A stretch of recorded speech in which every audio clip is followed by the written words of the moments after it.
Primeira carta de Paulo aos Coríntios, o terceiro capítulo, verso de número 5. Verso de número 5. Na última aula nós vimos sobre Paulo chamando aqueles crentes de carnais, de crianças em Cristo, porque não queriam comer a comida sólida da palavra de Deus, queriam somente o leite, o alimento líquido, não o alimento sólido. Agora nós vamos continuar vendo o porquê, que foi o motivo que Paulo ele vai dizer o que ele disse para a igreja de Corinto. Verso 5 ao verso 9. Quem é Apolo? Quem é Paulo? Servos por meio de quem crestes, é isto conforme o Senhor concedeu a cada um.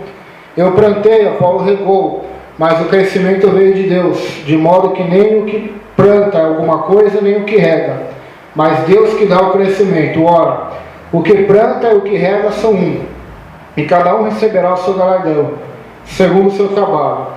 Porque de Deus somos cooperadores, lavoura de Deus, edifício de Deus sois vós. Na outra tradução, versículo 5, pois quem é Paulo e quem é Apolo, senão ministros pelos quais crestes, conforme que o Senhor deu a cada um. Eu plantei, Apolo regou, mas Deus deu o crescimento. Pelo que nem o que planta é alguma coisa, nem o que rega, mas Deus que dá o crescimento. Ora, o que planta e o que rega são um, mas cada um receberá o seu galardão segundo o seu trabalho. Porque nós somos cooperadores de Deus, vós sois lavouras de Deus e edifício de Deus. Amém? Então, nós vemos nesse capítulo, estamos estudando, dividimos em 3 partes. Do verso 1 ao verso 4, nós vemos que Paulo chama a igreja de a família, A família, que não pode haver divisões dentro dela, dissensões, por causa de preferência pessoal, porque uns diziam que era de Paulo, outro de Apolo. Agora nós vamos ver o campo, a quantidade. Nós vemos a família, a maturidade, ou seja, que os cristãos devem crescer e não continuar carnais, meninos em Cristo. Você vê isso no verso 1 desse capítulo. Agora nós vamos ver o campo, a quantidade, o verdadeiro crescimento a qual o Senhor proporciona ao seu povo. Paulo gostava da imagem do campo e as usava com frequência em suas cartas. A expressão lavoura de Deus indica que somos o campo cultivado de Deus, seu jardim. Na parábola do semeador, Jesus compara o coração humano como o solo e a palavra de Deus como a semente. Paulo toma essa imagem individual e a transforma em uma imagem coletiva, a igreja local. É um campo que deve dar frutos. O trabalho do ministro é semear o campo, cultivar o solo, regar as plantas e colher os frutos. De que maneira essa imagem da igreja como um campo aplica-se aos problemas dos coríntios? Em primeiro lugar, quem deve ocupar a posição de proeminência é Deus, não os lavradores. Paulo e Apolo eram apenas servos que haviam feito seu trabalho. Foi Deus quem concretizou o resultado de seus esforços. Até mesmo a fé dos cristãos era uma dádiva de Deus. É errado concentrar a atenção nos servos. Em vez disso, devemos olhar para o Senhor da ceifa, a fonte de todas as bênçãos.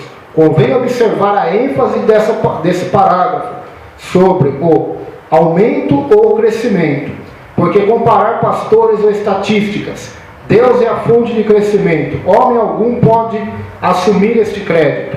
Além disso, ninguém pode fazer todo o trabalho necessário. Paulo plantou a semente, Apolo a regou, mas somente Deus é capaz de fazê-la crescer. Essa imagem nos mostra 3 lições básicas.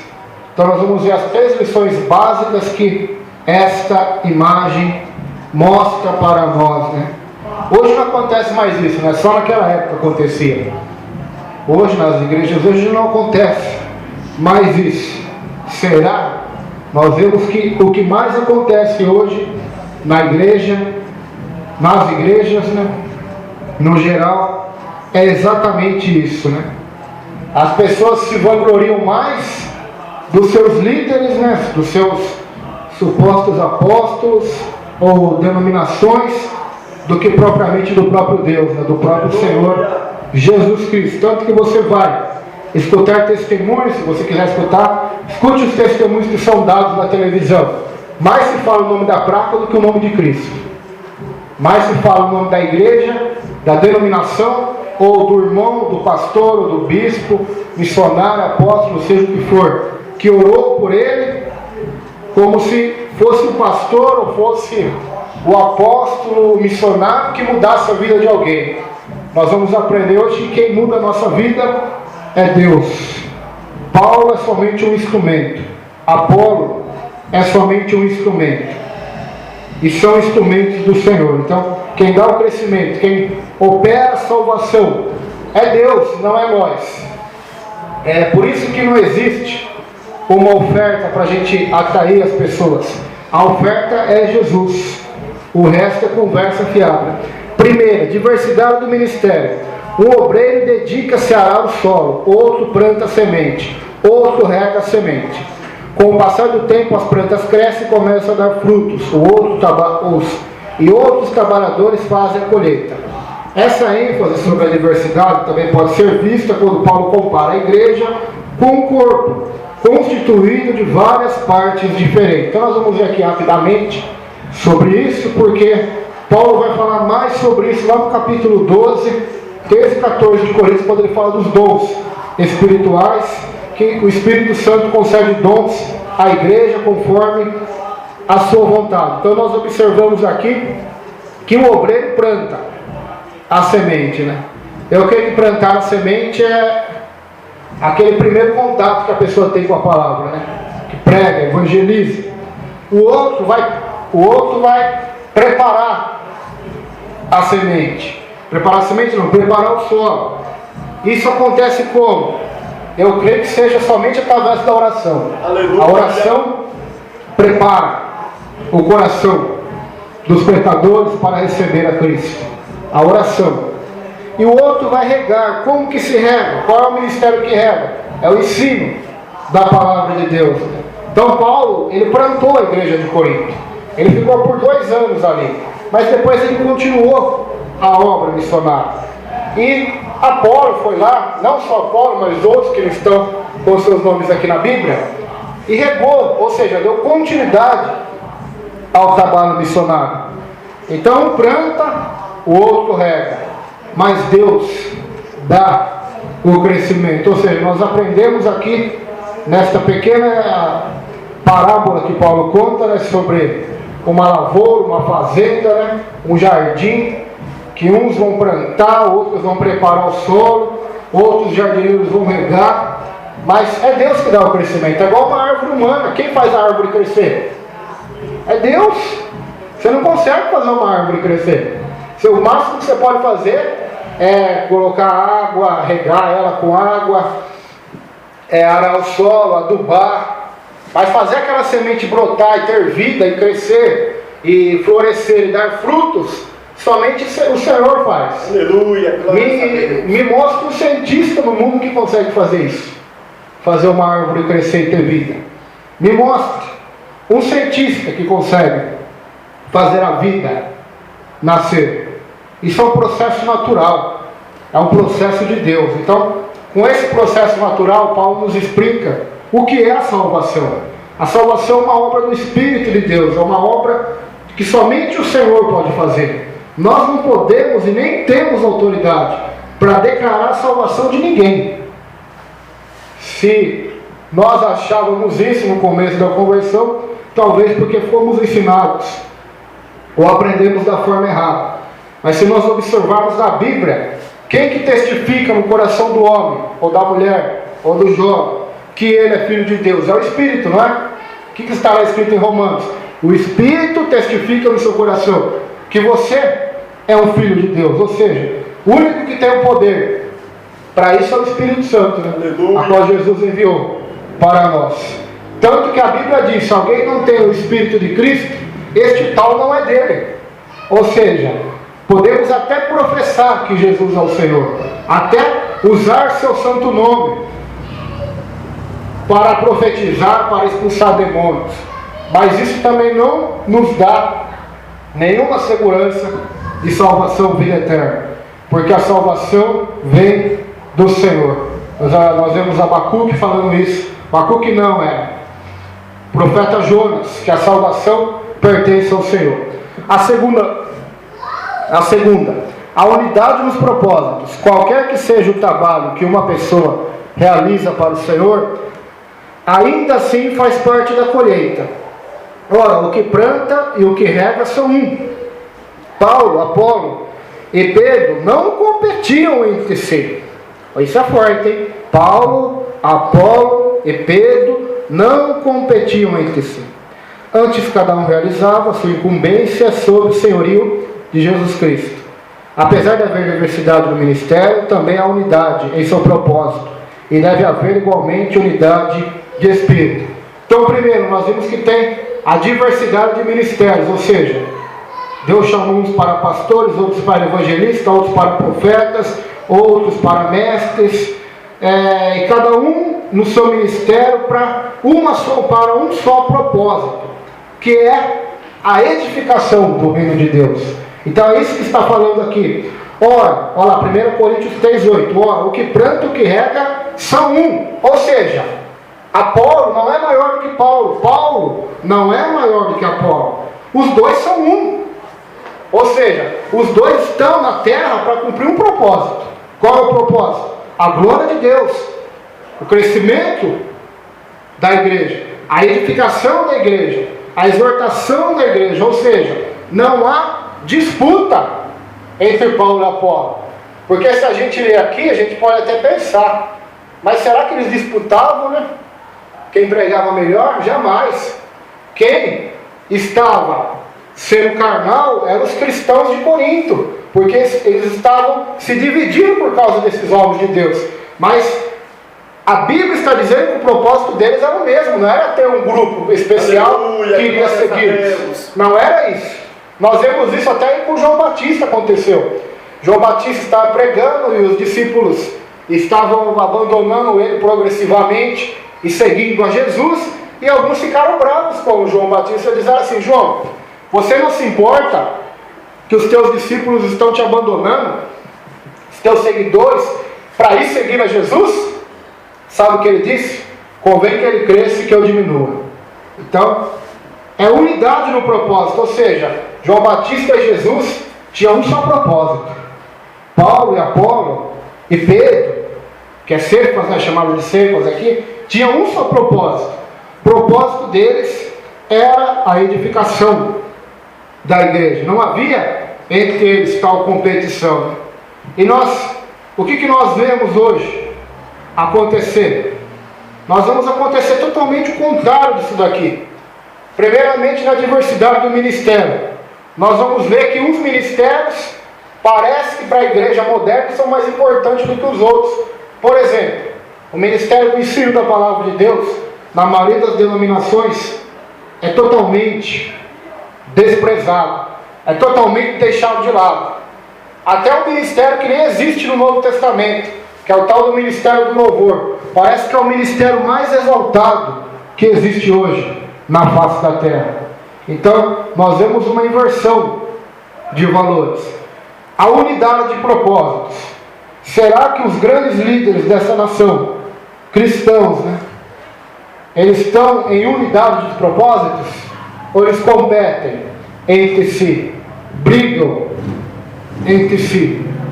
Então nós vemos que se Paulo chamou a igreja de Corinto de carnal, por causa dessas divisões, do que ele chamaria a igreja hoje então? Aleluia. Mais dividida, mais carnal, mais menina do que ela tem sido. Qual seria o nome que Paulo iria chamar a igreja hoje, a igreja contemporânea?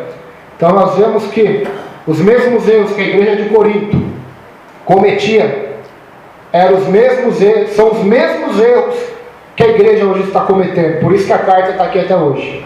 Se Deus achasse que não era importante a carta de Corinto, para nós ela não teria chegado a nós, porque isso eu falo sem sombra de dúvida. Eu tenho certeza que Paulo escreveu muitas cartas para muitas igrejas, mas as que chegaram até nós é porque Deus sabia, porque Deus é o futuro e sabe do futuro. Sabia que a nossa geração e todas as outras precisariam dela. Amém. Precisariam dos seus ensinos. Amém. Deus é maravilhoso, Ele sabe de tudo. A terceira, a humildade de espírito. Não são os trabalhadores humanos que produzem a colheita. Ela vem das mãos do Senhor da ceifa. Mas o crescimento vem de Deus. De modo que nem o que planta alguma coisa, nem o que rega, mas Deus que dá o crescimento. Olha só que forte isso, irmãos. Primeiro propósito desses pequenos versículos que lemos, mostra para nós a diversidade do ministério, ou seja, uns plantam, outros regam, mas ambos são de Deus, são instrumentos, estão no mesmo propósito, sem competirem entre si. Agora nós vemos a humildade de Paulo, né? Mas nem, olha lá, de modo que nem o que planta alguma coisa, nem o que rega, mas Deus que dá o crescimento. Mas Deus.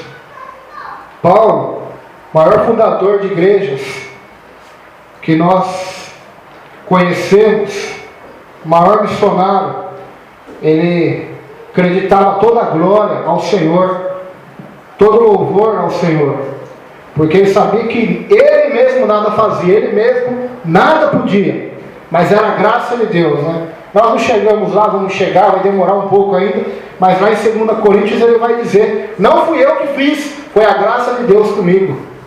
Ele vai dizer isso lá na segunda carta aos Coríntios. O mesmo princípio que é ensinado aqui.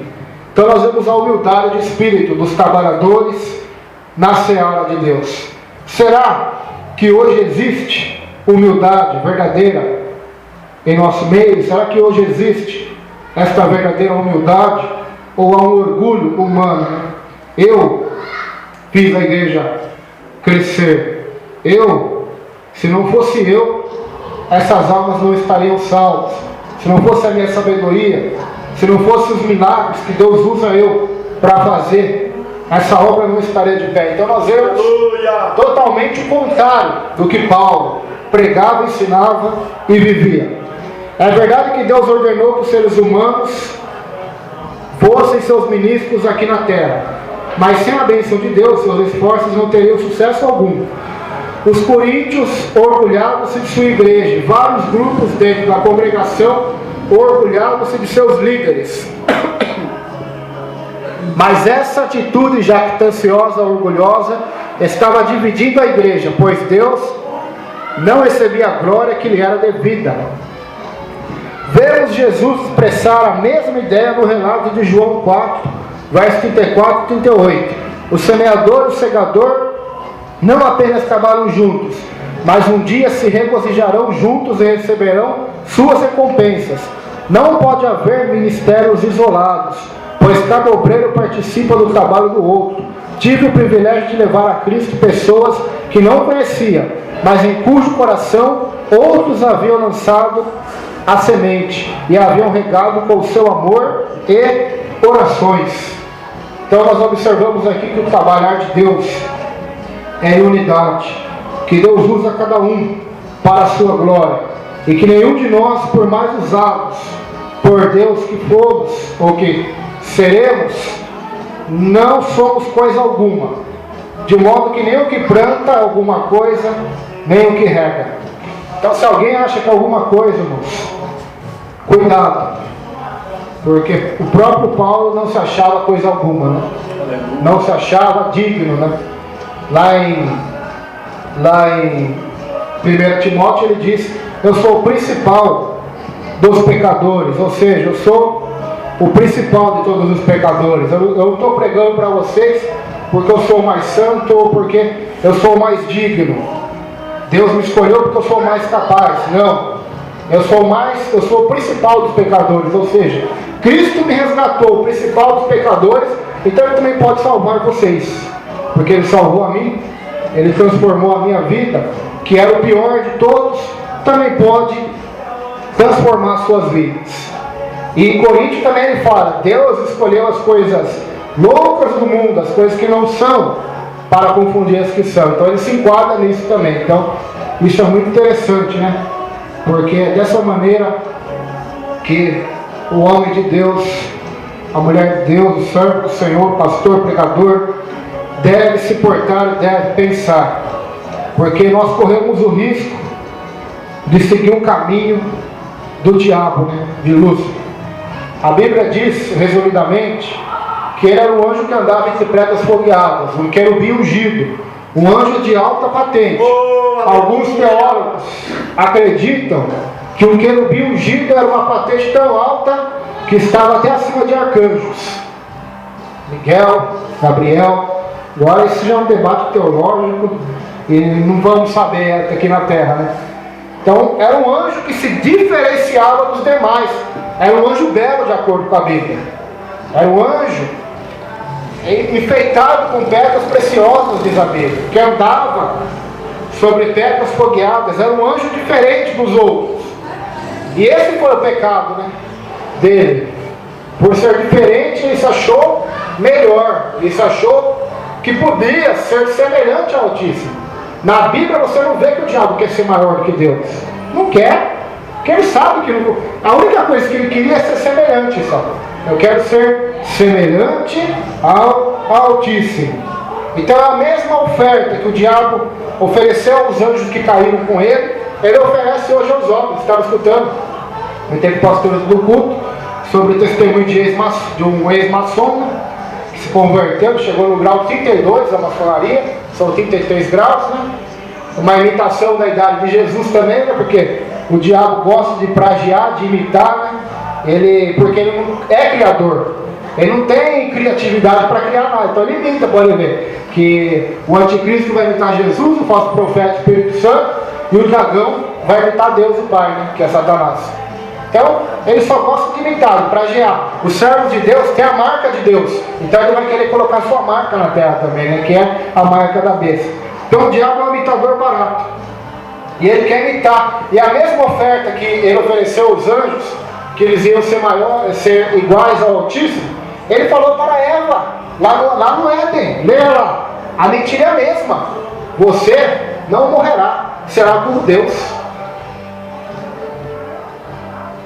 Os maçons acreditam nessa mesma mentira, espante se você quiser ou não. Só que ele foi bem claro, ele disse que 1 a cada 100 maçons vão saber disso realmente. A maioria pode ser até bons homens, mas estão no engano. Não sabem realmente a verdadeira profundidade e a sutileza de Satanás, porque lá dentro eles estão adorando o próprio diabo sem saber, como anjo de luz.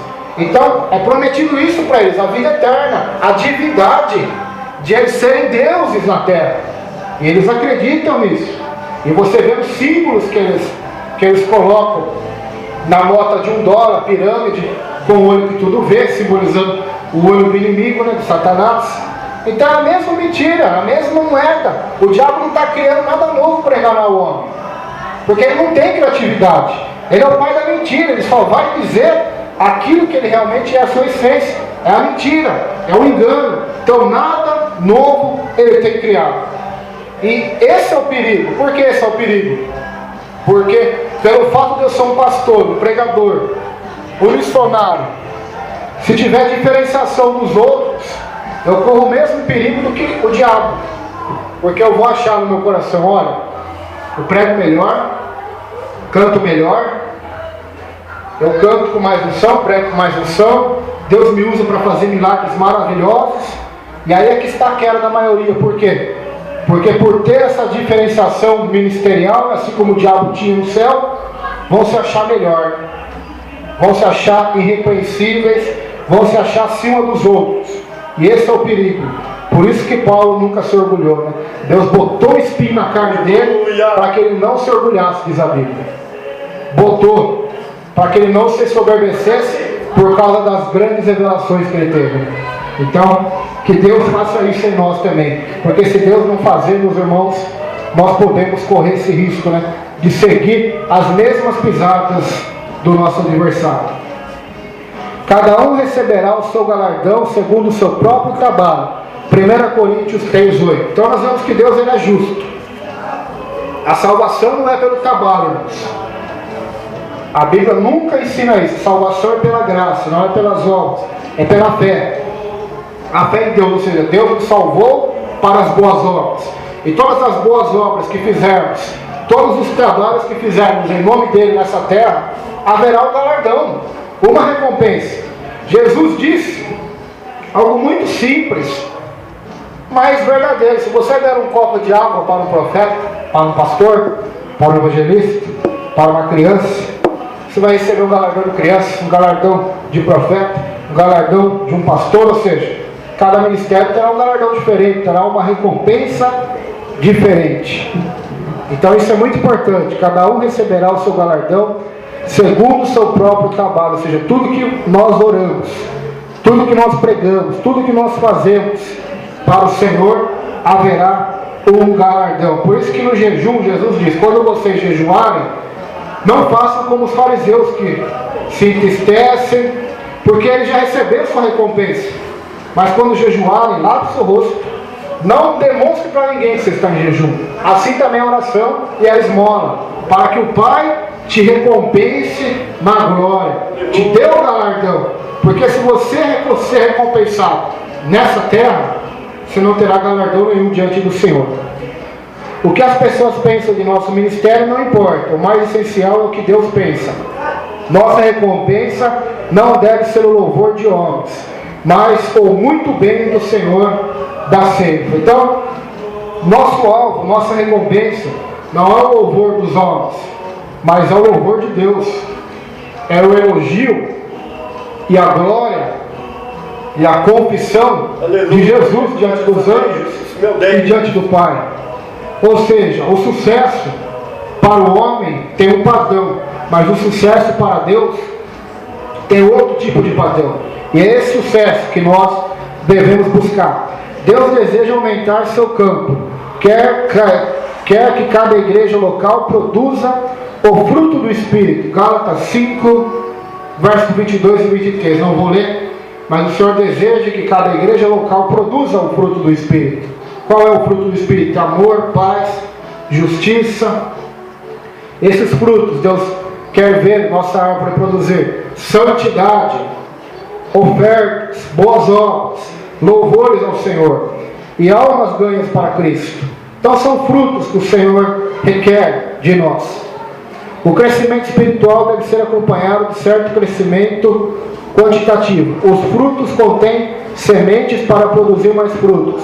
Se os frutos de nosso ministério são verdadeiros, a seu tempo produzirão mais fruto ainda, muito fruto. Os que servem no ministério devem estar sempre cuidando do solo, da igreja. É preciso diligência, trabalho árduo para produzir uma colheita. Um pregador ou professor de escola bíblica dominical indolente é como um agricultor preguiçoso, sobre o qual Salomão fala em Provérbios 24.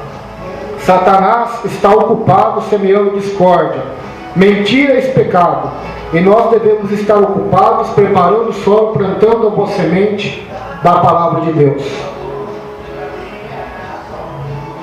Então o diabo está semeando o joio, está semeando a discórdia, o pecado, as mesmas mentiras que ele disse para Adão e Eva. Ele tem semeado no coração de muitos, né? Nós vemos a religião da nova era. A religião da nova era, que não podemos assim dizer uma religião de como a evangélica ou a católica ou o islâmico, né? Porque ela não é só simplesmente uma, mas é a mistura de todas elas, né? Todas as religiões, e ela tem a base na mentira de Satanás para Eva, né? Que os homens são deuses, né? Então, essas seitas, essas heresias antigas, elas têm continuado na face da terra, né?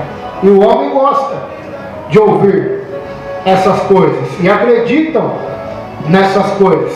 Sabe o que eles prometeram aos maçons? A imortalidade. O diabo promete a imortalidade e paga, sabe como? O inferno. Promete imortalidade para eles. Promete que eles serão deuses andando na terra. Então as mesmas mentiras. Se você catar lá em Gênesis, é a mesma mentira. É a mesma mentira. Eu vou falar, mas foi para Eva, né? Enganou Eva, uma mulher mais fraca. Só que maçons é só homem. Só homem. Então é a mesma mentira contada de formas diferentes, né? Como religiões e outras práticas. Então nós devemos semear a palavra de Deus, semear, preparar o solo, orando, plantando a boa semente e deixando que o Senhor traga o fruto, né? Traga os resultados. Verso 9 agora. Verso 9. Nós vamos ler do verso 9 agora até o final, até o 23, a terceira parte, né? O tempo, a qualidade. Então, primeiramente nós vemos a família, a maturidade, né?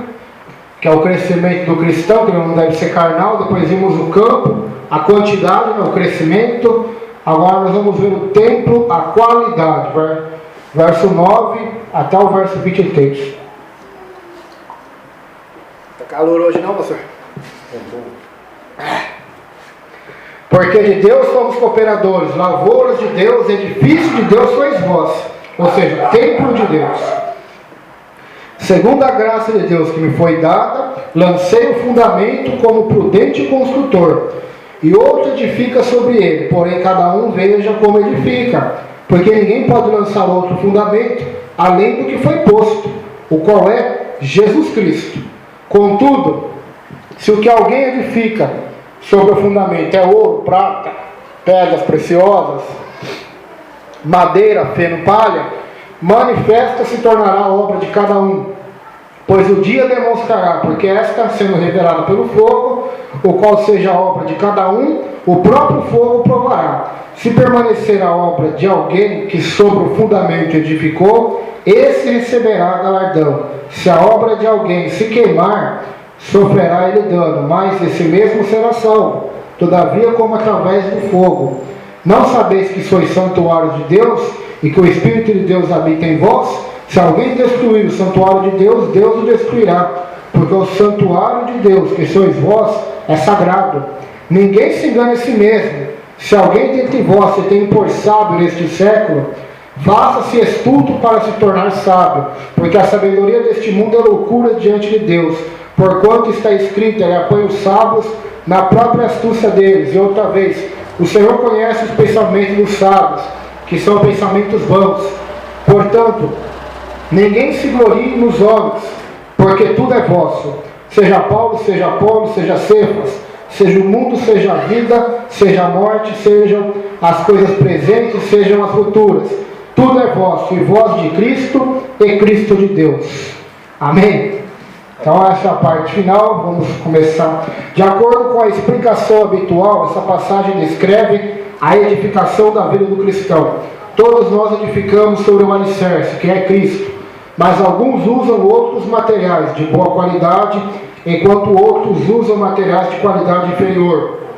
O tipo de material que usamos determina o tipo de recompensa que receberemos.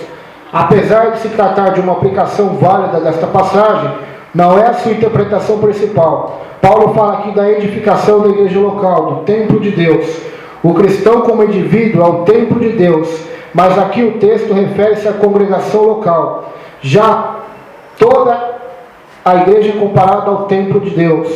Paulo ressalta que um dia Deus julgará as obras relacionadas à congregação local, a qual seja a obra de cada um, o próprio fogo provará. Deus se preocupa em que edifiquemos com qualidade. A igreja não é propriedade do pastor nem da congregação, ela é a igreja de Deus, edifício de Deus sois vós. A fim de construir a igreja local, de acordo com o que Deus deseja, é preciso cumprir certos requisitos. Então nós vamos ver agora sobre os requisitos do cristão, né? Como nós devemos fazer o trabalho de Deus, a edificação da igreja, porque receberemos um julgamento. Nós vemos aqui claramente o texto falando de um julgamento, não para salvação ou condenação, mas para recebimento do galardão. Se a obra de alguém que foi edificada não for aprovada pelo Senhor, será totalmente queimada no tribunal de Cristo.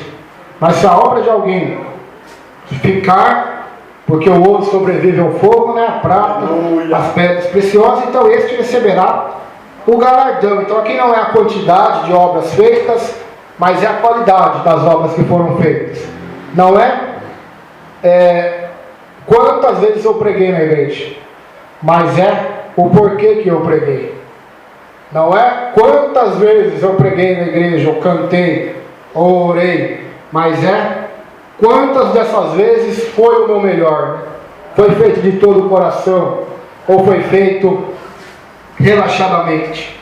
Então esse será o julgamento do tribunal de Cristo. Deus vai julgar as motivações. Agora aqueles que pregam e cantam por dinheiro, a obra deles são o quê? Palha. Isso é salvo, se muitos forem salvos, né? Mas se algum desses for salvo ainda, que fazem isso, porque eu não sou Deus aqui para dizer quem vai ser salvo ou não, só que galardão nenhum muitos terão. Por quê? Porque não fazem com a motivação correta, né? Fazem com a motivação errada. Em primeiro lugar, devemos edificar sobre o alicerce apropriado. Este alicerce é Jesus Cristo. Então, no verso 10 e 11 desse texto que lemos. Quando Paulo foi a Corinto, decidiu pregar somente a Jesus Cristo e este crucificado. Foi o que nós já estudamos aqui no capítulo de número 1 e 2.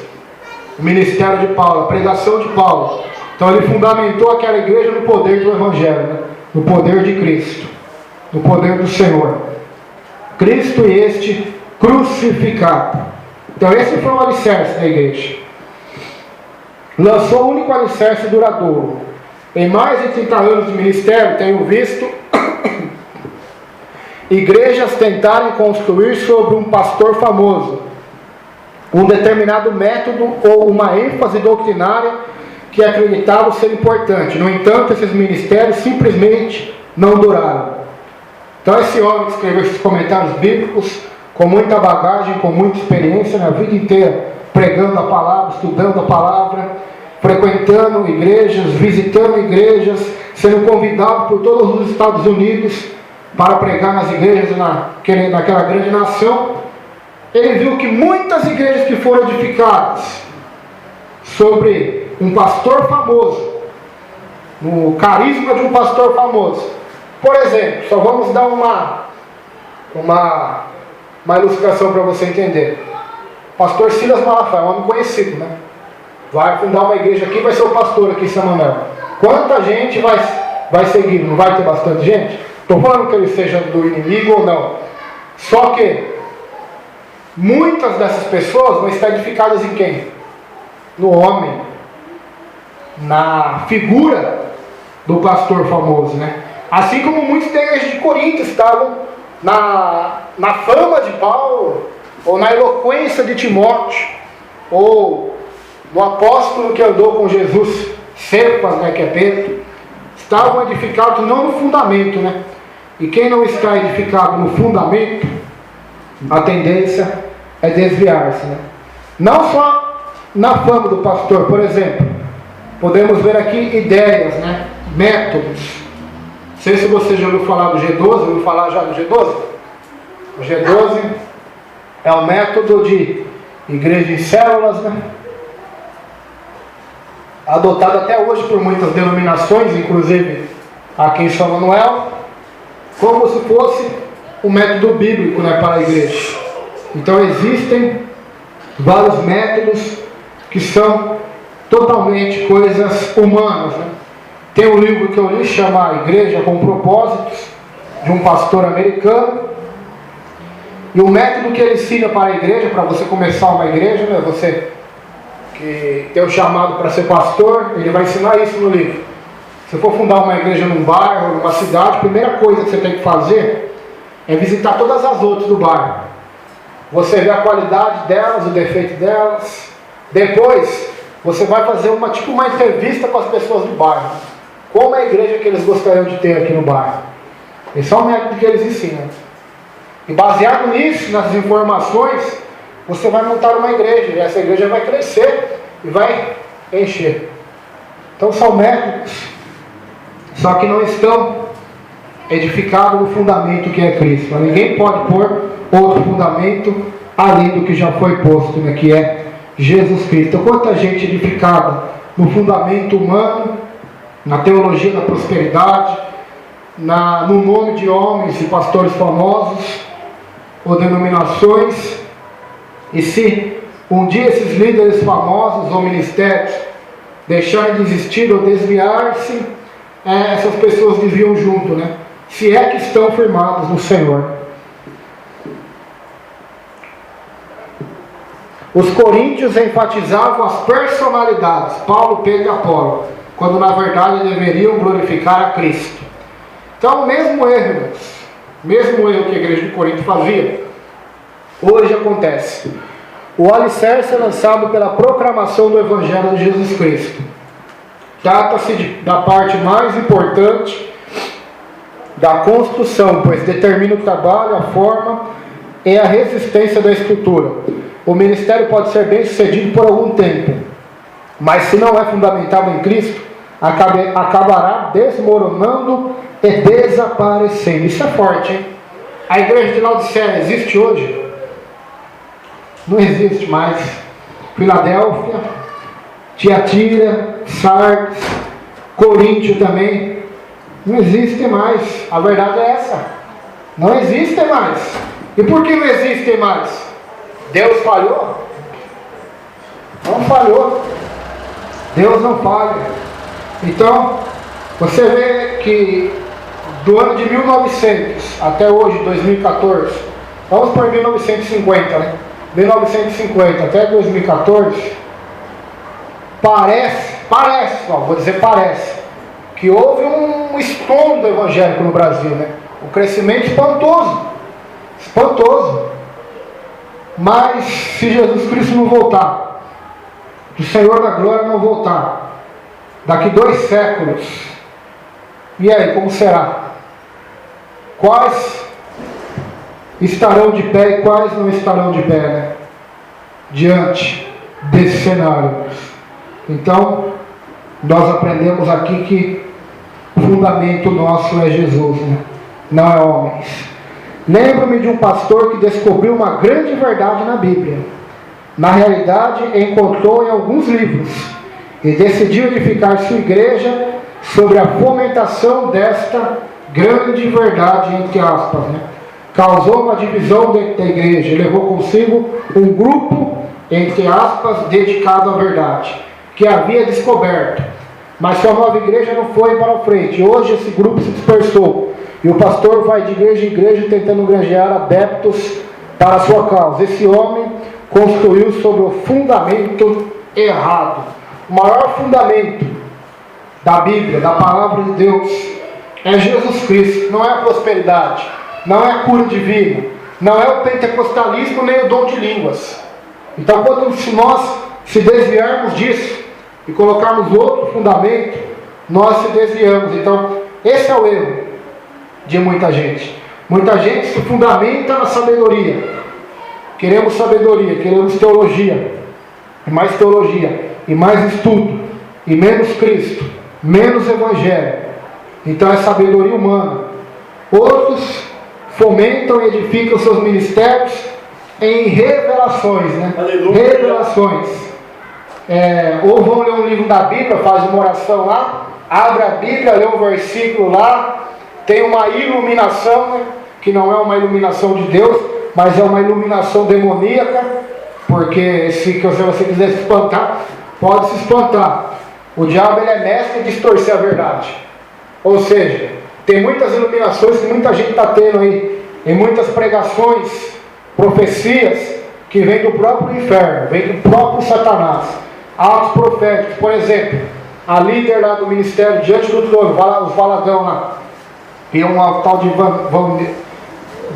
Valnice Milhões, coisa assim, profetizaram que este ano Marina ia ganhar a eleição. Não ganhou. E aí? Não ganhou. E o mais interessante é que muita gente defende eles ainda, né? Mesmo sabendo que a Bíblia diz sobre falsa profecia. Então, são coisas que estão acontecendo na igreja. E as pessoas estão edificando-se em outro fundamento, que não é Jesus Cristo, né? Que não é o Senhor. É como se, quando nós queremos algo melhor do que Jesus, é a mesma coisa que nós estamos dizendo para Deus, que a obra na cruz de Jesus, o Evangelho não é tão importante, né? Mais importante a nossa opinião, a nossa sabedoria, o nosso entendimento. Não, Jesus, Ele está acima de tudo. O Cristo crucificado, esta era a mensagem de Paulo, esse era o fundamento de Apolo, do apóstolo Paulo. Então, nós precisamos seguir essa mesma linha de pensamento. Por exemplo, os pentecostais, da qual nós fazemos parte, é dado muita ênfase a dons espirituais, a línguas estranhas, a cair no chão, a rodopiar, a saltar, mas a maioria dentro desse meio não conhece o Evangelho. Não conhece. Se você perguntar para a maioria o que é graça, o que é justificação, o que é, por que Jesus morreu na cruz, por que a morte dele foi terrível, por que ele teve que derramar sangue, então a maioria não sabe dessas simples respostas, né? Porque não conheceram a grandeza do Evangelho do Senhor Jesus. E para que o homem, quanto mais o homem conhecer o Evangelho, mais o homem vai glorificar a Deus. Amém. Essa é a verdade. Quanto mais o homem conhecer o Cristo crucificado, mais ele vai glorificar a Deus. Por quê? Porque ele vai conhecer Cristo, vai ver Cristo sendo morto naquela cruz, por causa dos pecados dele. Então automaticamente ele já vai discernir: nossos pecados são as coisas mais detestáveis aos olhos de Deus. Olha o que o Deus Pai teve que fazer com o próprio Filho. Teve que assassinar seu Filho para trazer salvação para nós. Essa é a verdade. É o escândalo da cruz que Paulo pregava. Era escândalo para eles naquela época, e para a nossa geração também é escândalo, porque a maioria hoje quer ser salvo por boas obras. Pode ir num velório cristão e pergunta para a pessoa: ela foi salva? Eles vão dizer sim, porque era uma pessoa boa. A maioria vai dizer isso. Só que desconhece que na Bíblia não existe ninguém bom. Todos são maus. A Bíblia diz: se vós sois maus, vocês dão boas coisas aos seus filhos. Jesus diz: quanto mais o Pai que está no céu. Nem Jesus aceitava ser chamado de bom, mesmo sendo. Quem foi? Foi Nicodemos que chegou para ele e falou: bom mestre. Ele disse: por que me chamas bom? Bom é Deus.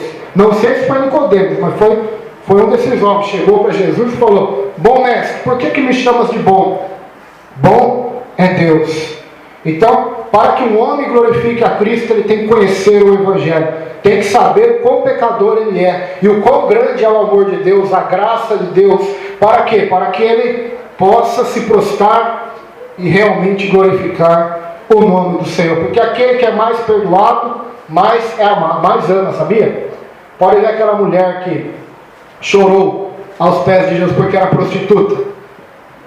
E Jesus contou uma história para o fariseu que ficou bravo. Porque um rei estava na terra, um devia 100 mil reais, outro devia 10 milhões. O rei perdoou a dívida dos dois. Qual que o rei amou mais? Aquele que perdoou mais. Então, quanto mais você conhece o Evangelho, mais você vai estar igual aquela prostituta, mais vai saber o quanto Deus tem te perdoado, tem te amado. Você que era merecedor, nós que éramos merecedores do inferno, que somente fazemos coisas que desagradam a Deus, e tudo que nós fazemos, de mais bom que seja, ainda assim é um capo de imundícia. Mesmo assim Deus, em seu grande amor, sacrificou o seu Filho Jesus para morrer por nós. Então quem se aprofunda no estudo do Evangelho, se aprofunda nessa verdade, que é a maior verdade que pode haver nesse mundo, que é um mistério que estava oculto, diz a Bíblia. Nós estudamos aqui esses dias, que estava oculto aos profetas, oculto a Satanás, mas Deus revelou nos últimos dias o mistério da salvação, o mistério de Cristo Jesus, morrendo na cruz para salvar os pecadores. Então quem está fundamentado nessa verdade, centralizado na cruz, no Evangelho, esse jamais vai desviar. E é a Bíblia que diz isso. Porque aquele que começou a boa obra em vós, vai completá-la até o dia de Cristo Jesus. E se você perseverar até o fim, é porque o Espírito Santo está trabalhando em seu coração, está te transformando de glória em glória pelo Evangelho, pelas palavras de vida eterna. Então, essa é a verdade do Evangelho, que nos dá o alicerce para aguentar o que tiver que ser aguentado nessa terra, que nos dá fundamento para aguentar e que nos dá força. Essa era a força de Paulo, era o Evangelho, era Cristo Jesus, era a força daquele homem.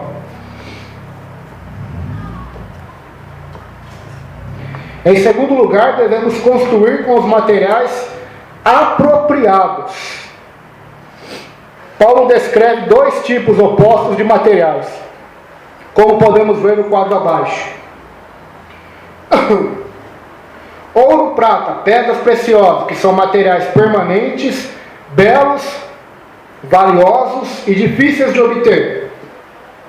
Agora, os outros tipos de materiais que muitos edificam: madeira, feno e palha, passageiros e temporários, comuns e até mesmo feios, baratos, fáceis de obter. Então isso aqui é muito forte, irmãos. Quem quiser as coisas fáceis, baratas, comuns,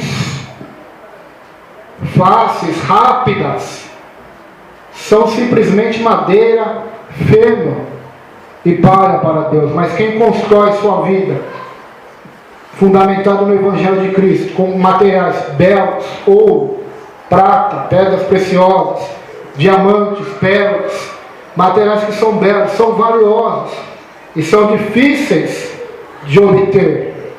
Agora, o conhecimento bíblico, o jejum, a vida de oração, a santificação, a renúncia do pecado, são materiais difíceis de obter. Aleluia. São materiais valiosos, são coisas permanentes. Os tesouros celestiais, a busca pelas coisas do céu, são coisas permanentes. Agora, quando eu me embaseio minha vida na terra, pensando só nas coisas da terra, buscando somente coisas passageiras, temporárias, efêmeras, comuns, porque são comuns, porque até mesmo os mundanos buscam também coisas até mesmo feias, baratas, fáceis de se obter. Então eu estou edificando a minha vida na areia, estou edificando a minha vida com madeira, feno e palha. O que Paulo deseja simbolizar com essa seleção de materiais? Não está falando de pessoas, pois os cristãos são como pedras que vivem. Ao meu ver, Paulo está se referindo às doutrinas da palavra de Deus. Em cada seção deste capítulo, a palavra é simbolizada de uma forma que corresponde à imagem da igreja que Paulo usa. A palavra é alimento para a família, semente para o campo, material de construção para o templo. O livro de Provérbios apresenta a sabedoria da palavra de Deus como um tesouro que devemos buscar e proteger, e no qual devemos investir na vida diária. Consideremos as seguintes passagens. Feliz o homem que acha sabedoria, e o homem que adquire conhecimento, porque é melhor o lucro que ela dá do que o de prata, e melhor a sua renda do que o de ouro mais fino. Mais preciosa é do que pérolas. Aleluia. Provérbios 3, versículo 13 ao 15. Filho meu, se aceitares as minhas palavras, responderem contigo os meus mandamentos, para fazeres atento à sabedoria do teu ouvido, para inclinares o coração ao entendimento, e se clamares por inteligência, por entendimento, alçares a voz, se buscares a sabedoria como a prata, como a tesouros escondidos, a procurares, então entenderás o temor do Senhor e acharás o conhecimento de Deus. Provérbios capítulo 2, do verso 1 ao 5. Então o cristão deve estar nessa busca, pelas preciosidades da palavra de Deus, do Evangelho de Cristo Jesus, do Cristo crucificado, do reino de Deus e da sua justiça, da graça, da fé. Nós devemos estar buscando esses tesouros, porque quando nós o acharmos, então nós vamos entender realmente o temor verdadeiro ao Senhor, e acharemos o conhecimento de Deus, e veremos o lucro verdadeiro. Aleluia.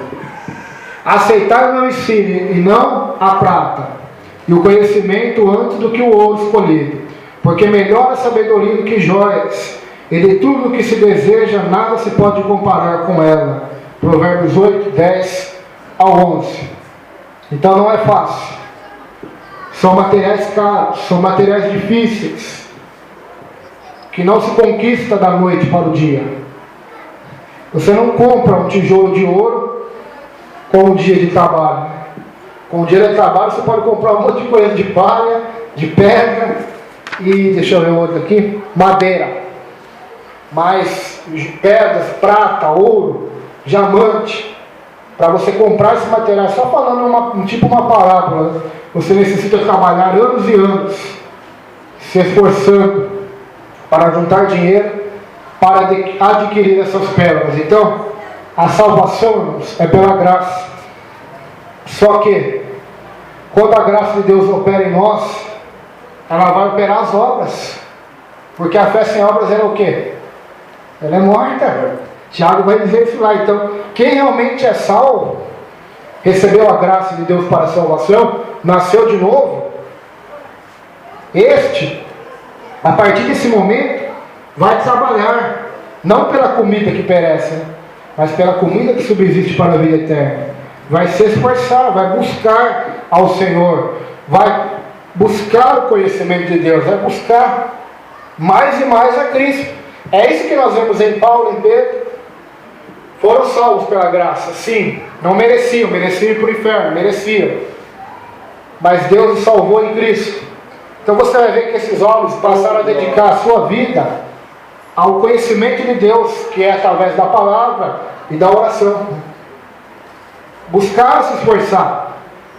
Mesmo tendo o fundamento certo, que é Cristo, as pessoas talvez podem estar não buscando, as obras corretas, os materiais corretos para edificar a sua vida, edificar na salvação.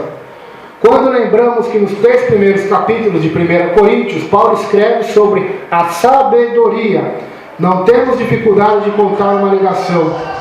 Os coríntios tentavam edificar sua igreja por meio da sabedoria humana, a sabedoria deste mundo, enquanto deveriam depender da sabedoria de Deus encontrada na palavra. Então nós vamos ver isso.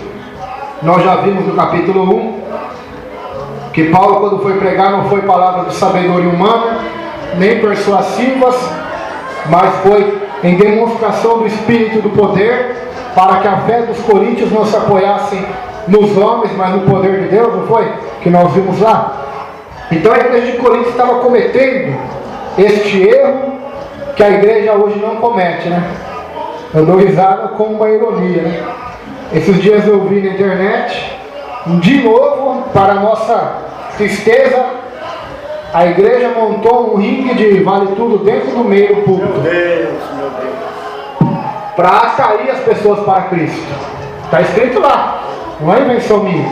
Para atrair, e o bispo, entre aspas, falou assim: é melhor eles derramar um pouco de sangue no octógono, que é onde eles lutam ali, do que usar droga na rua. Então, esse é o tipo de sabedoria de Corinto também, do homem. O homem tentando ganhar outros homens, não com a sabedoria bíblica, do evangelho, do céu, mas com uma sabedoria humana, mundana, porque é mais fácil, É mais fácil a sabedoria do homem, só que não leva ninguém a Deus, só faz as pessoas serem condenadas, É como os fariseus. Jesus falou assim para os fariseus: vocês percorrem terra e mar para fazer um convertido. Quando vocês o fazem filhos do inferno 2 vezes mais que vocês. Está escrito lá, Mateus 23. Então, muita gente, muitos pastores, muitos pregadores, com esses métodos carnais, esse é só um exemplo, poderia dar vários aqui, estão até, entre aspas, convertendo as pessoas, mas não para Cristo, não para o poder de Deus, não para o poder do Evangelho, mas estão convertendo eles em filhos do inferno, 2 vezes mais do que eles, infelizmente. Para mim, isso indica que os ministros da palavra devem sondar as profundezas das Escrituras e buscar seus tesouros. ouro, prata, pedras preciosas, e usar essas verdades para a edificação da vida das pessoas. Dean Ermut costumava dizer que os convertidos não devem ser apenas contados, mas também pesados. Deus está interessado tanto em qualidade quanto em quantidade. E Paulo deixa claro que é possível ter as duas coisas. Um servo fiel do Senhor pode trabalhar no campo e ver o crescimento, pode ficar com a palavra de Deus e ver beleza e bênçãos externas. É algo extremamente sério fazer parte da edificação do templo de Deus. 1 Coríntios 3, 16 e 17, Paulo adverte que, se construirmos o templo de Deus usando materiais baratos, Deus nos destruirá. Claro que isso não significa condenação eterna. Garante que todo o que trabalhar nesta obra será salvo, mesmo que perca a recompensa. Creio que Paulo está dizendo que construímos na igreja o que construímos em nossa vida.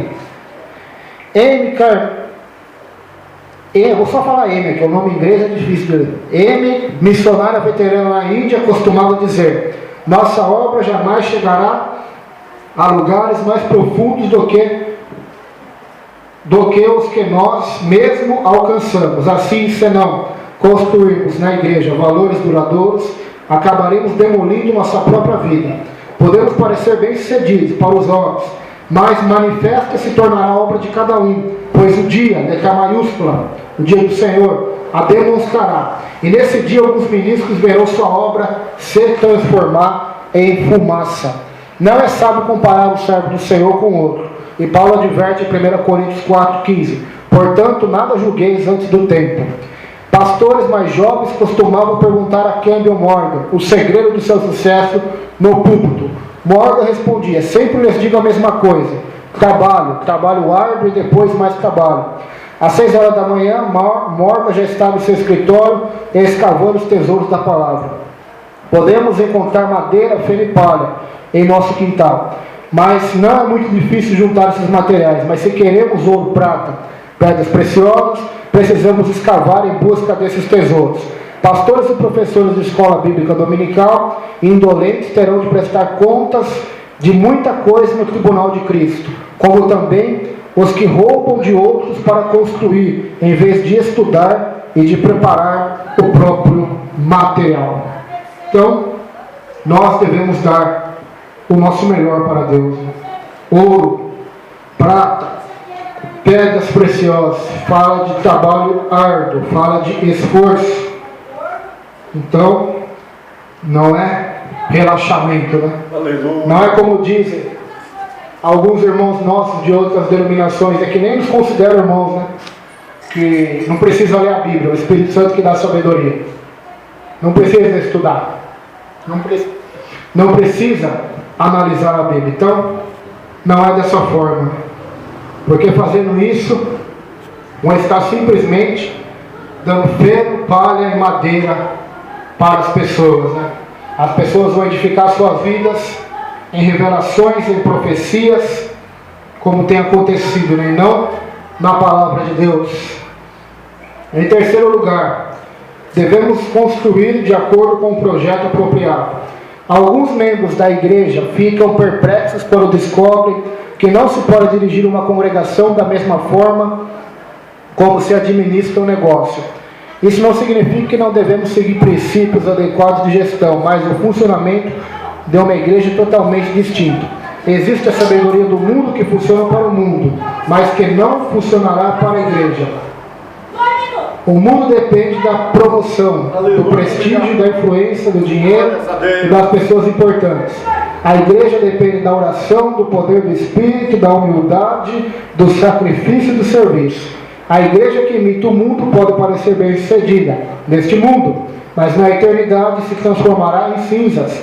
A igreja do livro de Atos não tinha nenhum dos segredos do sucesso que parecem tão importantes hoje. Não tinha quaisquer propriedades, não tinham influência no governo, não tinham fundos, não possuem nem prata nem ouro, disse Pedro. Seus líderes eram homens comuns, sem preparo acadêmico especial, em instituições prestigiosas, não estavam envolvidos em grandes controvérsias, não traziam convidados famosos para os cultos no entanto, revolucionaram o mundo. Deus tem um plano específico para cada congregação. Filipenses 2, verso 12 ao 13. Cada pastor e líder da igreja deve buscar o Senhor e pedir sabedoria. 1 Coríntios 3, 19 adverte que a sabedoria do homem serve apenas de armadilha. Uma citação de Jó 5,13. Em 1 Coríntios 3, 20 diz que a sabedoria do homem conduz apenas à vaidade e futilidade. Uma citação do Salmo 94, versículo 11. Apesar da igreja precisar se identificar com as necessidades do mundo, não deve imitar a sabedoria do mundo. Então, isso aqui é o que eu sempre tenho falado, né? A igreja primitiva não tinha templos, não tinha dinheiro, não tinha programas na TV, na rádio, não tinha fama, pregadores famosos, não tinha ouro nem prata, né, como disse Pedro na porta do templo, né? E eles tinham bastante, né? Se for ver lá, as pessoas depositavam tudo que tinha aos pés dos apóstolos. Mas lá no capítulo 3, nada estava com ele, vai lá. Eu não tenho ouro, não tenho prata. Ou seja, tudo aquilo que ele recebeu, ele repassou aos necessitados, de acordo com a Bíblia, que diz que dentre eles não havia nenhum necessitado. Todos tinham tudo em comum. Então esses homens, eles revolucionaram o mundo na sua época. Por quê? Porque seguiram a ordem de Cristo, né? Edificaram suas casas, suas obras, com coisas boas, né? Com materiais de qualidade. Por fim, devemos construir pelo motivo certo. Verso 21 e 23 que nós lemos. Esse motivo é a glória de Deus. Os membros da igreja de Corinto se gloriavam em homens, o que é errado. Comparavam uns com os outros. E com essas atitudes carnais dividiam a igreja. Se estivessem buscando somente a glória de Deus, teria havido harmonia na congregação. Paulo encerra este apelo ressaltando que cada cristão possui todas as coisas em Cristo. Os servos de Deus pertencem a todos os cristãos. Nenhum membro da igreja deve dizer: pertenço a Paulo ou gosto de Pedro, pois todos os servos pertencem igualmente a todos os membros. Talvez seja inevitável ter preferências pessoais, no que se refere à maneira de pessoas diferentes ministrarem a palavra. No entanto, não devemos permitir que essas preferências tornem-se preconceitos causadores de divisão. Na verdade, o pastor do qual menos gosto talvez seja o do qual mais preciso. Tudo é vosso: o mundo, a vida, a morte, as coisas do presente, as coisas vindouras. Como somos ricos em Cristo! Se todas as coisas pertencem a todos os cristãos, que motivo há para competição e rivalidade? Não olhem para os homens, Paulo doméstica. Mantenham seus olhos em Cristo e trabalhem para edificar a igreja. Aleluia. Vós sois de Cristo, esse fato traz equilíbrio. Temos todas as coisas em Jesus Cristo, mas não devemos nos descuidar e usar dessa liberdade de modo insensato. Tudo é vosso. Refere-se à liberdade cristã. Vós sois de Cristo. Refere-se à responsabilidade, a fim de edificar uma igreja que não se transformará em cinzas quando for provada pelo fogo. Precisamos de duas coisas: como é importante orar pelos que ministram a palavra. Cabe a eles alimentar a família de Deus e conduzir os bebês à maturidade. Devem plantar a semente no campo e orar para que produza em abundância. Devemos escavar os tesouros da palavra e usá-los para a edificação do templo. Não é de se admirar que Paulo tenha clamado: quem, porém, é suficiente para estas coisas? Mas logo respondeu: a nossa suficiência vem de Deus. 2 Coríntios 2,16 e capítulo 3, verso 5. Amém, queridos? Vamos nos colocar de pé nesta noite. Então, como Paulo encerra esse capítulo dizendo: a motivação para vocês fazerem o que é correto, o que é certo é Cristo. Tudo é vosso. Ou seja, Paulo é de vocês, Pedro é de vocês, Apolo é de vocês. Quer passado, quer presente, quer futuro, tudo é vosso. Ou seja, tudo Deus proporcionou a vocês. Então deem o seu melhor a Cristo, né? Porque a nossa responsabilidade estará diante do Cordeiro de Deus, né? a qual diz a Bíblia que vai julgar nossas obras com seus olhos como chama de fogo. Senhor, meu Deus e meu Pai, muito obrigado por esta palavra, Senhor. Pedimos que a Tua graça, o Teu poder, a Tua unção possa estar sobre nós, que o Senhor continue dando força, graça, para continuar esse estudo bíblico, Senhor, para continuar cavando a Tua palavra, porque tenho certeza que quanto mais cavarmos, mais o Senhor tem para nos mostrar, revelar, Senhor. Tu é a glória, a honra e o poder, Senhor. Tivemos a glória, a honra e o louvor, Senhor. Que o Senhor cresça, nós diminuamos, para a honra e para a glória do Teu nome, Jesus.